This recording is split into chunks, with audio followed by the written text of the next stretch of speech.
We have already started the topic state government. We have read how state government is elected, what is the role of a state government, what are the powers of the state government. Today we will read about legislative assembly.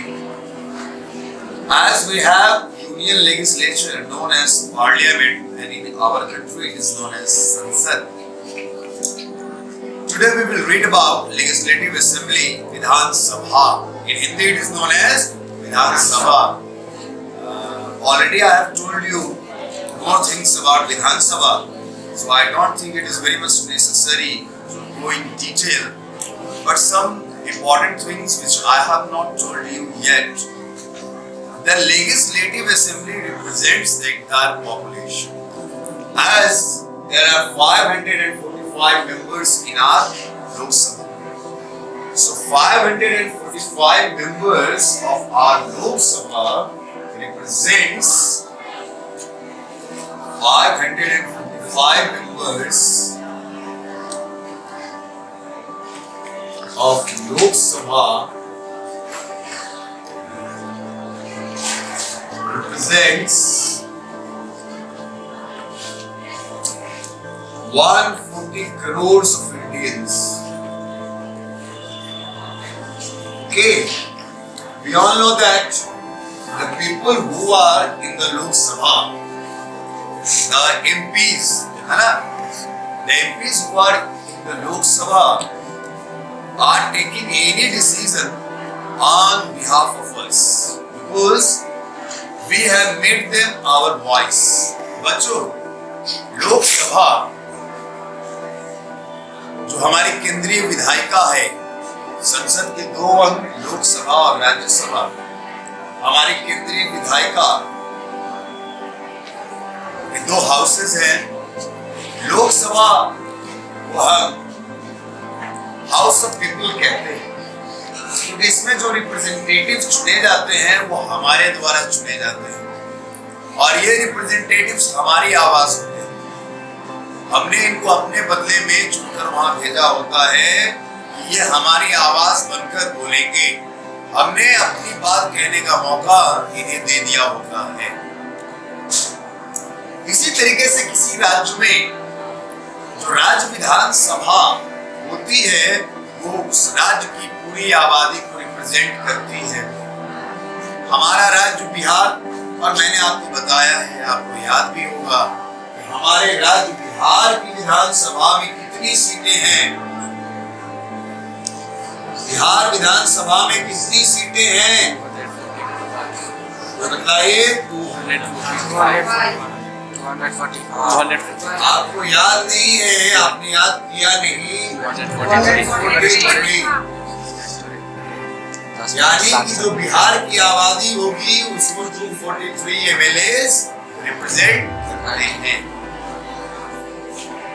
बच्चों, ये तय किया गया है हमारे constitution के आधार पर, कोई भी लेजिस्लेटिव असेंबली के मैक्सिमम मेंबर्स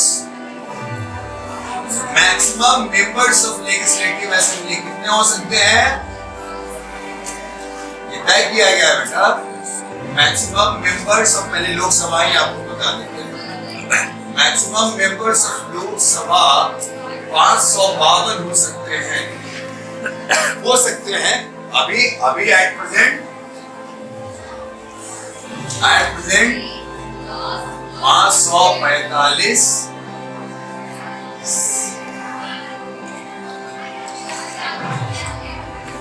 ठीक है, इसको आपने समझा? लोकसभा में अधिकतम सदस्य 552 हो सकते हैं और अभी 545 सदस्य हैं। उसी तरीके से ये जो मैक्सिमम मेंबर्स किसी भी राज्य विधानसभा में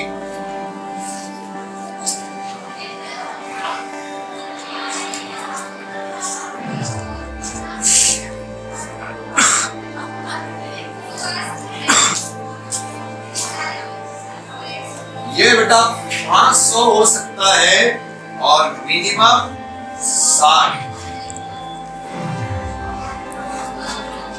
यानी कम से कम 60 होने चाहिए राज्य विधानसभा में सदस्य और अधिकतम 500 हो सकते हैं। राज्य विधानसभा के सदस्यों के आधार पे उत्तर प्रदेश भारत की सबसे बड़ी विधानसभा है। उत्तर प्रदेश की विधानसभा में सदस्यों की संख्या है 400 है। भारत की सबसे बड़ी विधानसभा है और शायद भारत की सबसे छोटी विधानसभा जो है वो है गोवा। ठीक है बच्चों, मतलब सिर्फ गोवा अकेला नहीं है। जैसे हमने एक नियम ये देखा यहाँ पर क्या कि संविधान के आधार पर मैक्सिमम मेंबर्स हो सकते हैं 500 और मिनिमम हो सकते हैं, मिनिमम कितने हो सकते हैं? मिनिमम 60। पर बेटा एक्सेप्शंस दिया गया। एक्सेप्शंस क्यों दिया गया? कि कुछ ऐसे राज्य भी बन गए जहां पर 60 विधानसभा सीटें भी नहीं रही थी। ये राज्य है बेटा मिजोरम, सिक्किम,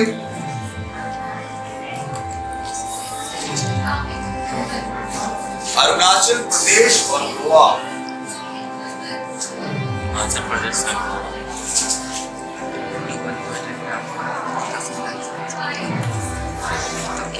ये बेटा एक्सेप्शन है। इन राज्यों की विधानसभाओं में 60 से भी कम सीटें हैं। संविधान में संशोधन करके इन राज्यों का गठन किया गया। संविधान के आधार पे इसी राज्य में न्यूनतम सदस्य यानी मिनिमम एमएलए कितने होने चाहिए? According to Constitution, there must be how many MLAs in a state? 5, 6. I'm talking about minimum. I'm not talking about maximum. Minimum members 6 of legislative assembly 60. Yes, sir. But ये जो states हैं मिजोरम, सिक्किम, अरुणाचल प्रदेश और गोवा, ये इतने छोटे स्टेट्स हैं, इनकी आबादी इतनी कम है, यहाँ पर जो विधानसभा का गठन हुआ इसमें सीटें 60 से कम। बेटा कौन से लोग एमएलए बन सकते हैं? एमएलए बनने के लिए एलिजिबिलिटी क्या है? तो सबसे पहले आप भारत के सिटीजन होने चाहिए। आप अमेरिकन हैं तो आप भारत के एमएलए, भारत के किसी राज्य में एमएलए नहीं बन सकते, यानी भारत में किसी चुनाव में आप खड़े ही नहीं हो सकते हैं।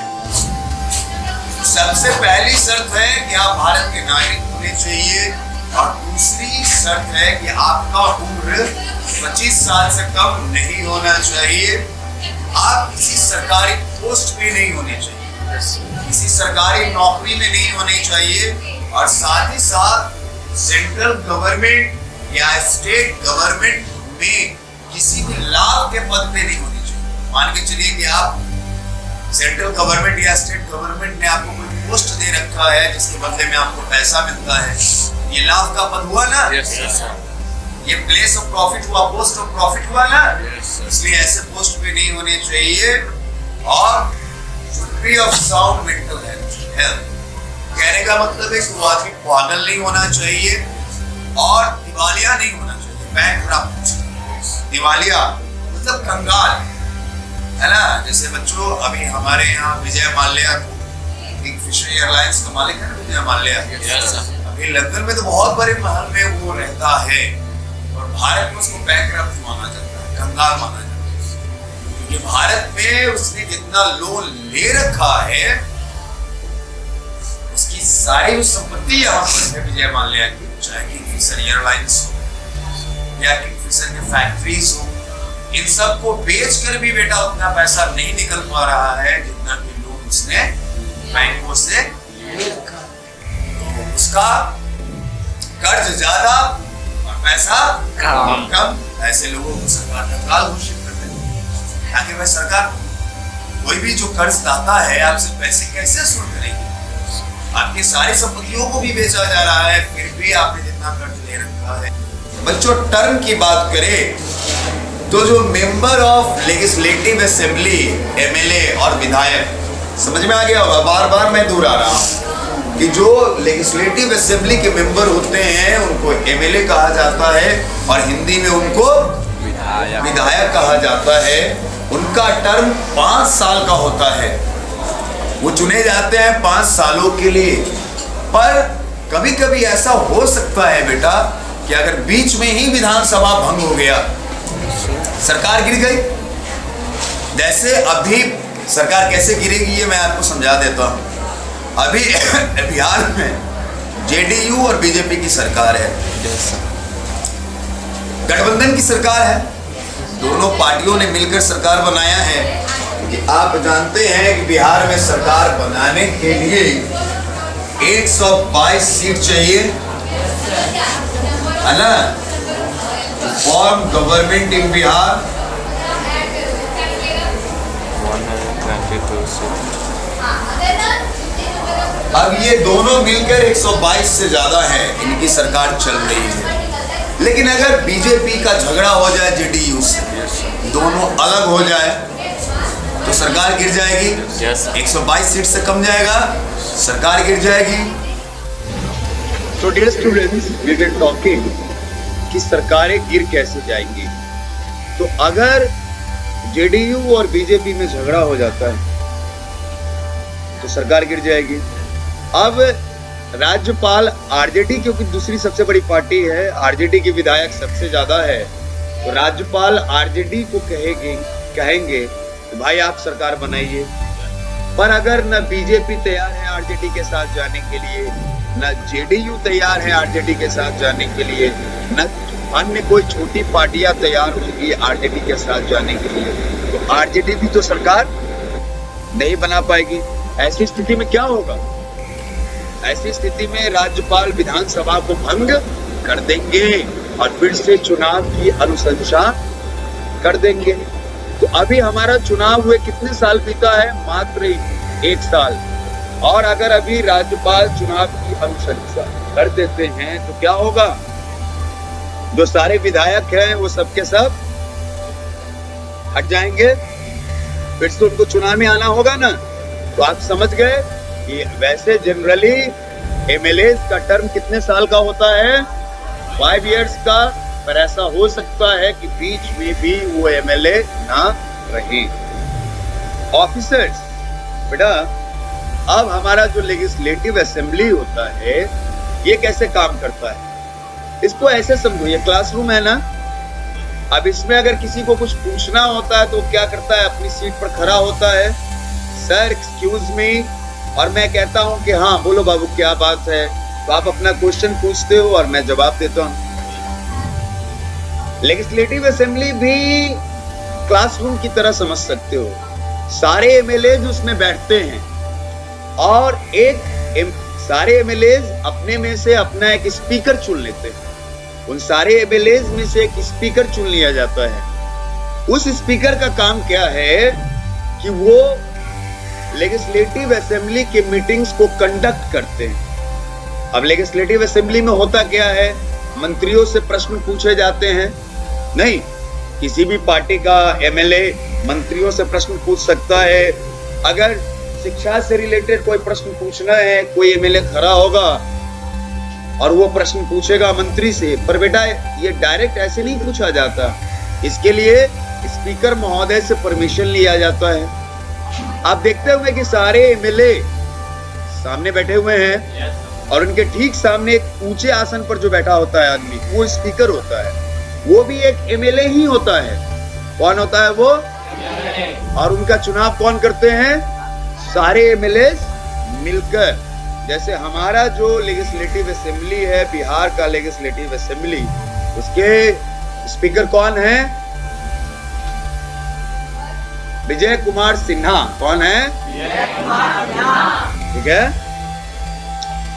तो ये स्पीकर जो होते हैं बेटा, और एक डिप्यूटी स्पीकर, 2 होते हैं ऑफिसर, एक स्पीकर और एक, अगर स्पीकर ना होंगे तो उनके एब्सेंस में डिप्यूटी स्पीकर सदन की कार्यवाही चलाते हैं, है ना। सदन की कार्यवाही साल में 4 बार चलती है, शीतकालीन, ग्रीष्मकालीन और तुम्हारा ऑटम सीजन में और स्प्रिंग सीजन, ठीक है। 4 बार विधानसभा की कार्यवाही चलती है। नियम है कि विधानसभा की एक कार्यवाही से दूसरी कार्यवाही के बीच में 6 महीने से अधिक का गैप नहीं होना चाहिए। कहने का मतलब कि अगर अभी शीतकालीन सत्र समाप्त होता है, विंटर सेशन अगर समाप्त होता है, तो अगला सेशन 6 महीने के अंदर हो जाना चाहिए। ये नहीं कि अगला सेशन 6 महीने के बाद होगा। इसलिए सरकारें जब गिर जाती है बेटा, तो जितनी जल्दी हो चुनाव करा लिया। लेजिस्लेटिव असेंबली का एक काम और है, आपके राज्य के कानून को बनाना। हमने देखा ना कि यूनियन गवर्नमेंट में कानून बनाने का काम कौन करती है? लेजिस्लेचर करती है ना। लेजिस्लेचर कानून बनाने का काम करती है ना। मैंने आपको पढ़ाया ना 3 ऑर्गन्स ऑफ द गवर्नमेंट, कौन कौन से? लेजिस्लेचर, एग्जीक्यूटिव और जुडिशियरी। तो रूल बनाने का काम कौन करती है? लेजिस्लेचर। यूनियन लेजिस्लेचर, लोकसभा और राज्यसभा। हमारे यूनियन लेजिस्लेचर के 2 हाउसेज है, लोकसभा और राज्यसभा। दोनों हाउसेज मिलकर रूल बनाते हैं ना। ठीक उसी प्रकार से राज्यों में जो लेजिस्लेटिव असेंबली होता है वो रूल बनाती है। लेजिस्लेटिव असेंबली से रूल पास होता है, राज्यपाल का सिग्नेचर होता है और उसके बाद कोई बिल लॉ बनता है। अभी अभी बिहार में एक बिल लॉ बना है, वो जमीन के म्यूटेशन से रिलेटेड है। अगर आप कोई जमीन खरीदते हो तो फिर उस जमीन को आपको अपने नाम से ट्रांसफर करवाना होता है। अगर मैंने अपनी जमीन आपको बेची, आपने उस जमीन को खरीदा, तो अब वो जमीन आपके नाम से होना चाहिए। तो इस ट्रांसफर के प्रोसेस से रिलेटेड एक लॉ बना है कि जब जमीन आपको ट्रांसफर होगा तो साथ ही साथ आप जब ट्रांसफर के लिए अप्लाई करेंगे, मेरी जमीन को अपने नाम से ट्रांसफर के लिए अप्लाई करेंगे, तो आपको क्या करना होगा? उस जमीन का मैप भी देना होगा। ये लॉ अभी वहां बना है। कहां बना है ये लॉ? बिहार में। हमारे गवर्नर महोदय ने इसमें अपना कंसेंट दे दिया और ये बिल क्या बन गया? लॉ। बेटा किसी किसी राज्य में क्या होता है कि 2 हाउसेस होते हैं, जो मैंने आपको बतलाया ना। किसी किसी राज्य में 2 हाउसेस होते हैं, मैंने बताया भी था, बिहार, महाराष्ट्र, है ना। ऐसे बड़े राज्यों में 2 हाउसेस होते हैं, तो वहां दोनों हाउसेस मिलकर लॉ बनाते हैं। और जिन राज्यों में सिंगल हाउस है, अब अगर मिजोरम की बात करें, सिक्किम की बात करें, अरुणाचल प्रदेश की बात करें, गोवा की बात करें, तो क्या यहाँ 2 हाउसेस होंगे? क्यों नहीं होंगे? आपको रूल याद है? क्या आपको रूल याद है? इसी राज्य में 2 हाउसेस होने का मैंने रूल बताया था ना। एक दूसरा हाउस मैंने आपको बताया था, लेजिस्लेटिव काउंसिल। क्या बताया था? Legislative council. तो किन राज्यों में लेजिस्लेटिव काउंसिल हो सकता है? किन राज्य में लेजिस्लेटिव काउंसिल हो सकता है? इसका रूल आपको याद नहीं है, आप ध्यान से मेरी बातों को शायद नहीं सुनते, है ना। बेटा इसका रूल मैंने बताया था कि लेजिस्लेटिव काउंसिल उस राज्य के टोटल सीटों का 1/3 कम से कम 40 होने, ये तो खैर ज्यादा हो रहा है, ये तो 80 हो रहा है, ये 80 हो रहा है, और कम से कम 40। अगर 120 सीट भी है किसी विधानसभा में, तो वहां पर लेजिस्लेटिव काउंसिल हो सकता है। समझे इस बात को आप? ध्यान से सुनिए। वैसा राज्य जिसकी विधानसभा की कुल सीटों की 1/3 कम से कम 40 हो, 40 से अधिक हो तो कोई प्रॉब्लम नहीं है, कम से कम 40 हो, वहीं पर विधान परिषद हो सकता है। इन राज्यों की तो कुल सीटें ही 60 है, तो इनकी 1/3 40 कहां से निकलेंगी? क्या निकलेंगी? नहीं निकलेंगी तो यहाँ पर क्या होगा? विधान परिषद होगा। तो जिन राज्यों में विधान परिषद है उन राज्यों में रूल बनाने का काम विधानसभा और विधान परिषद दोनों मिलकर करती है। बच्चों, अब हम लेजिस्लेटिव असेंबली के पावर के बारे में पढ़ेंगे। लेजिस्लेटिव असेंबली के पास दो प्रकार का पावर है, legislative and financial. Legislative assembly के पास दो तरह के पावर्स होते हैं, लेजिस्लेटिव और financial.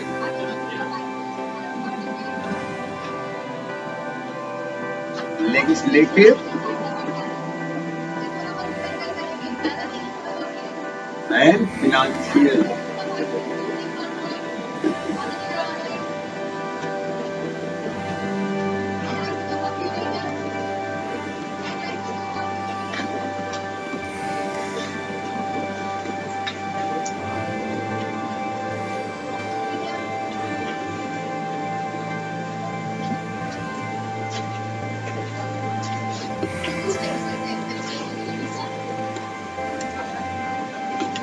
Powers of legislative assembly, legislative और फिनेंशियल।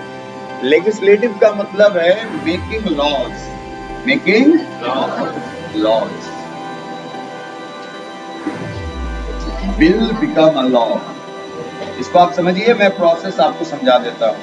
और फिनेंशियल है budget, budget of a state, income, expenditure.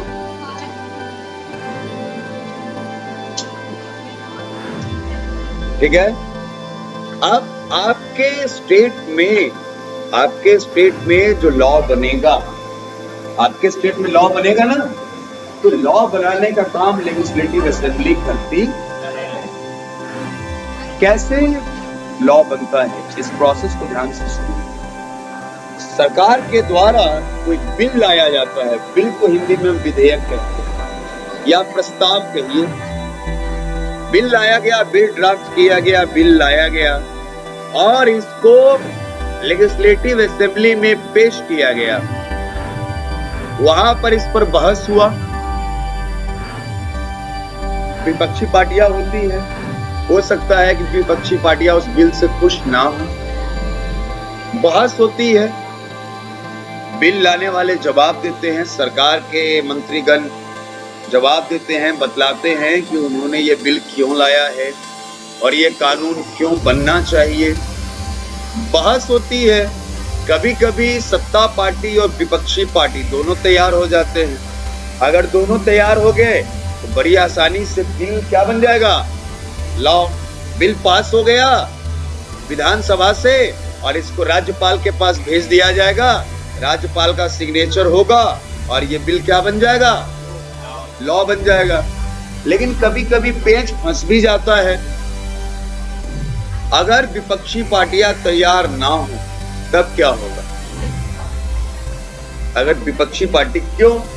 क्योंकि बेटा सरकार बनाने के लिए तो 50% प्लस 1 चाहिए। विधानसभा में जितने सदस्य हैं उनके 50% प्लस 1 सरकार बनाने के लिए चाहिए। ठीक है। उस हिसाब से बिहार में कितने चाहिए?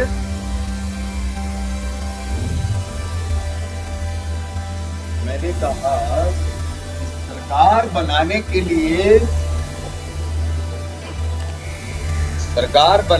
लिए 50% प्लस 1 चाहिए। इसके हिसाब से बिहार में 122 चाहिए होता है ना? 122 होता है। पर अगर किसी बिल को लॉ बनाना है, यानी बिल को पास करवाना है, तो बेटा उसमें चाहिए 2/3।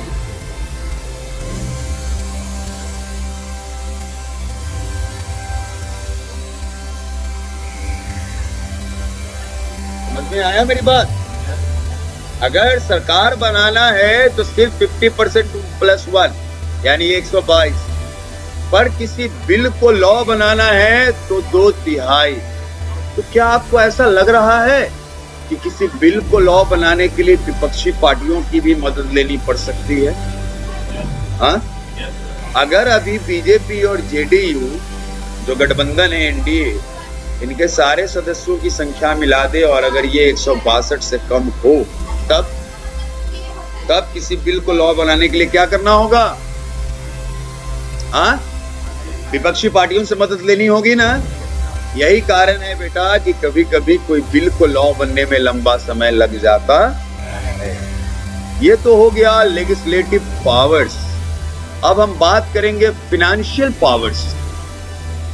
राज्य का पैसा कैसे खर्च होगा? राज्य जो टैक्स के रूप में कमाती है वो पैसा कैसे खर्च होगा? इसके लिए राज्य सरकार हर साल बजट बनाकर विधानसभा में पेश करती है। मनी बिल हमेशा विधानसभा में पेश किया जाएगा, विधान परिषद में नहीं, जान लीजिएगा। जैसे मनी बिल यानी पैसे से रिलेटेड जो बिल है सिर्फ लोकसभा में पेश किया जाता है, राज्यसभा में पास होने के लिए भेजा जाता है। राज्यसभा अधिकतम उसको 14 दिनों तक अपने पास रोक सकती है। अगर पास ना भी करेगी राज्यसभा तो भी 14 दिनों के अंदर उसको लोकसभा को वापस लौटा देना होगा और उस बिल को राज्यसभा से पास मान लिया जाएगा। ठीक उसी प्रकार से राज्य में जो मनी बिल लाया जाता है, जो बजट आया, जो फाइनेंशियल से रिलेटेड है, ये जिन राज्यों में विधानसभा ही सिर्फ है वहां तो कोई प्रॉब्लम नहीं है। वहां तो विधानसभा में पेश किया जाएगा और बजट को पास करा लिया जाएगा। बजट में क्या है कि साल भर राज्य का पैसा किन किन चीजों पर खर्च होगा, यही बजट में होता है। ठीक है, सरकार की आमदनी कितनी हुई और सरकार ने खर्च कितना किया, यही सब बजट में पेश किया जाता है। पर बजट को भी विधानसभा से पास कराना, पर जिन राज्यों में विधान परिषद भी है वहां क्या होगा? तो वहां बजट पहले विधानसभा में पेश किया जाएगा, वहां से पास होने के बाद विधान परिषद को भेजा जाएगा। विधान परिषद उसको पास करे या ना करे, अधिकतम 14 दिन तक ही उस बजट को अपने पास रोक के रख सकती है। 14 दिनों के अंदर क्या करना होगा? उसको वापस विधानसभा को भेज देना होगा और विधानसभा उसको पास मान लेगी, राज्यपाल के पास भेज दिया जाएगा और राज्यपाल के सिग्नेचर के बाद ये बिल क्या बन जाएगा? बच्चों, विधानसभा का कंट्रोल होता है मिनिस्टर्स के ऊपर। मिनिस्टर्स को जवाब देना पड़ता है विधानसभा के मेंबर्स के पूछे गए प्रश्नों का। सरकार ने कोई डिसीजन लिया तो वो बताना पड़ता है विधानसभा को, उनके सदस्यों को सूचित करना पड़ता है कि आपने क्या डिसीजन लिया। कोई मंत्री या मंत्रिमंडल तभी तक बना रह सकता है जब तक उसको विधानसभा का समर्थन प्राप्त है। अगर विधानसभा के सारे सदस्य मिल जाए और नो कॉन्फिडेंस मोशन ले आए मंत्रिमंडल के खिलाफ या किसी मंत्री के खिलाफ, सारे लोग उस मंत्री के खिलाफ अविश्वास प्रस्ताव पर वोट दे दे, उस मंत्री को अपने पद से हट जाना होगा, या तो कभी कभी पूरे मंत्रिमंडल को ही अपने पद से हट जाना पड़ता है। तो बच्चों, आज के लिए इतना ही। कल हम पढ़ेंगे विधान परिषद के बारे में। अगर आपको मेरा वीडियो पसंद आया हो तो इसे लाइक करना ना भूलें, और अभी तक आपने अगर मेरे चैनल को सब्सक्राइब नहीं किया है तो जितनी जल्दी हो इसे सब्सक्राइब करें ताकि आपको ये यूजफुल वीडियोस मिल सके, और वो भी बिल्कुल मुफ्त। Thank you for watching.